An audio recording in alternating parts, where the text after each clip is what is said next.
Praise the Lord. सभी को जय मसीह। मैं सुनीता चोइथानी आप सभी का आज के इस यूट्यूब वीडियो में स्वागत करती हूँ प्रभु यीशु मसीह के नाम से, और आप सभी का तहे दिल से धन्यवाद करती हूँ कि प्रभु की बदौलत, परमेश्वर की कृपा दया से और आप सभी की कोऑपरेशन से मैंने 1000 सब्सक्राइबर्स कंप्लीट कर दिए हैं। मैं सारी महिमा प्रभु को देती हूँ। इसी तरह आपसे निवेदन है कि प्लीज आप इस सारी वीडियोस को आप फॉरवर्ड कीजिए, शेयर कीजिए अपने अपने ग्रुप्स में, ताकि इन वीडियोस के द्वारा परमेश्वर की महिमा हो। और आज भी एक अद्भुत टॉपिक लेकर आपके बीच में आई हूँ। वो टॉपिक ये है कि परमेश्वर चाहता है कि हम उसके वचन से न तो कुछ बढ़ाएं न तो कुछ घटाएं। अगर जी हम घटाते हैं या बढ़ाते हैं तो हम परमेश्वर के द्वारा दंडित होते हैं, हमें दंड मिलता है। परमेश्वर मुझे लगता है काफी सारी बातों में बहुत सिस्टमैटिक है, बहुत प्रिसाइज है। परमेश्वर का जो वचन है वो ताया हुआ है। अपने नाम से भी अधिक परमेश्वर ने वचन को महत्व दिया है। लेकिन कई बार एक इंसान की फितरत होती है ना, जब हम किसी को एक बार बोलते हैं तो जब फाइनली वो बात किसी के पास पहुंचती है तो उसका पूरा कैरेक्टर, उसका पूरा रुख बदल कर ही उसके पास पहुंच जाती है। तो इंसान की ऐसे फितरत होती है कि कुछ ऐड करना या कुछ निकाल देना। जैसे हम हवा के विषय में भी देखते हैं कि परमेश्वर ने उसको कहा कि ना तो उस फल को तुम खाना न छूना, इस फल को ना खाना, नहीं तो तुम निश्चय मर जाओगे। पर हवा ने अपनी तरफ से क्या ऐड किया कि परमेश्वर ने हमको कहा है ना तो खाना ना तो छूना।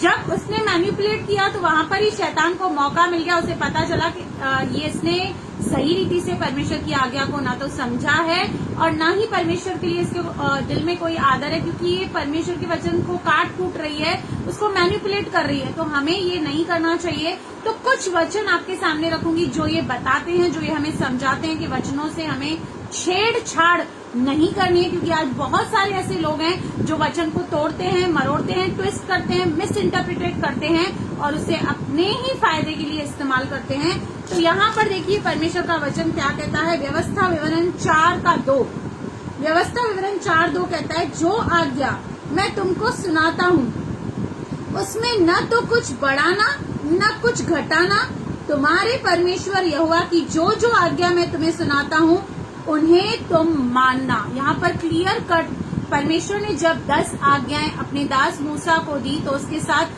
ये क्लियर इंस्ट्रक्शन दिया कि ना तो इसमें कुछ बढ़ाना ना तो इसमें से कुछ घटाना, वरना आप परमेश्वर से दंडित हो जाओगे, परमेश्वर आपको दंड देगा। और उसके बाद हम 6 और 7 भी पढ़ेंगे। 6 और 7 कहता है, इसलिए तुम उसको धारण करना और मानना, क्योंकि और देशों के लोग के सामने तुम्हारी बुद्धि और समझ इसी से प्रकट होगी। हम अलग हैं, हम विश्वासी हैं, हम परमेश्वर के बच्चे हैं, हम ज्योति की संतान है। ये किससे प्रकट होगा? जब हम उन विधियों को, उन बातों को सही रीति से समझेंगे और जब हम उस पे चलेंगे तो जितने भी अन्य जाति के लोग हैं, अनबिलीवर्स हैं, यहाँ पे परमेश्वर का वचन कहता है, इसलिए तुम उनको धारण करना और मानना, क्योंकि और देश के लोगों के सामने तुम्हारी बुद्धि और समझ इसी से प्रकट होगी। तुम परमेश्वर को कितना आदर देते हो, परमेश्वर से कितना प्यार करते हो, ये इसी चीज से प्रकट होगी। अर्थात वे इन सब विधियों को सुनकर कहेंगे कि निश्चय यह बड़ी जाति बुद्धिमान और समझदार है।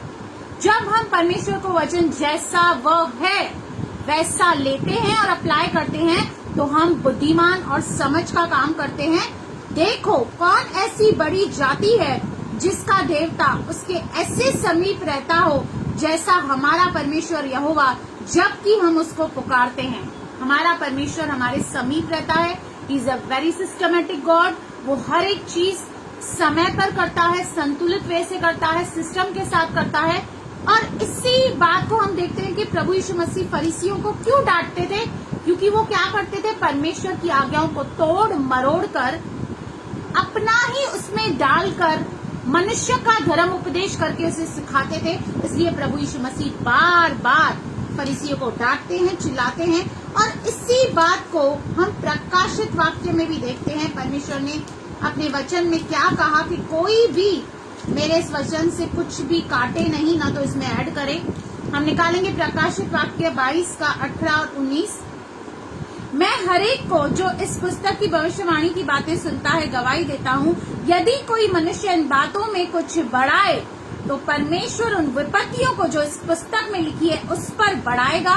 यदि कोई इस भविष्यवाणी की पुस्तक की बातों में से कुछ निकाल डाले तो परमेश्वर उसे जीवन के वृक्ष और पवित्र नगर में से जिसका वर्णन इस पुस्तक में है उसका भाग निकाल देगा। ये बहुत ही सीरियस और बहुत ही डेंजरस वार्निंग है हमारे लिए, इसलिए हमें वचन से छेड़छाड़ नहीं करनी है। आपको नहीं समझ में आता, आप किसी से पूछ सकते हैं, पवित्र आत्मा आपके पास है जो आपको वचन का सही प्रकटीकरण दे सकता है। आप किसी अच्छे पुराने भाई बहन या अपने पास्टर से आप सलाह ले सकते हैं, क्योंकि इसी को नीति वचन 5 और 6 में देखिए क्या लिखा है, परमेश्वर का एक एक वचन ताया हुआ है, वह अपने शरणागतों की डाल ठहरा है, उसके वचनों में से कुछ मत बढ़ा, ऐसा न हो कि वह तुझे डांटे और तू झूठा ठहरे। तो हम क्यों परमेश्वर के क्रोध के शिकार बने, हम क्यों परमेश्वर के क्रोध के नीचे आए, हम क्यों ना वचन को जैसा वह है वैसा एक्सेप्ट करें, चाहे वो हमें सूट हो या न सूट हो, चाहे वो हमारे पाप को जागृत करे, चाहे वो हमारी निर्बलता को जागृत करे, कोई बात नहीं, क्योंकि परमेश्वर का वचन हमें कन्विक्ट करता है, हमें कन्विक्शन देता है, हम कहाँ गलत हैं, हमें कहाँ सही होने की जरूरत है। अगर जी हम उसे ट्विस्ट मरोड़ कर मिस इंटरप्रिटेट करके अपने फायदे के लिए इस्तेमाल करेंगे तो हम निश्चय ही परमेश्वर के द्वारा दंडित होंगे। तो हमें दंड नहीं चाहिए परमेश्वर का, हमें प्यार चाहिए, उसकी विधियों को मानना है, ताकि देश के लोग ये जाने कि हमारा परमेश्वर कैसा बुद्धिमान है, समझदार है, वो कैसे मूर्खों को भी बुद्धिमान बना देता है। तो thank you so much once again. मेरे चैनल को लाइक करें, सब्सक्राइब करें, बेल आइकन के बटन को क्लिक करें। God bless you. आमेन।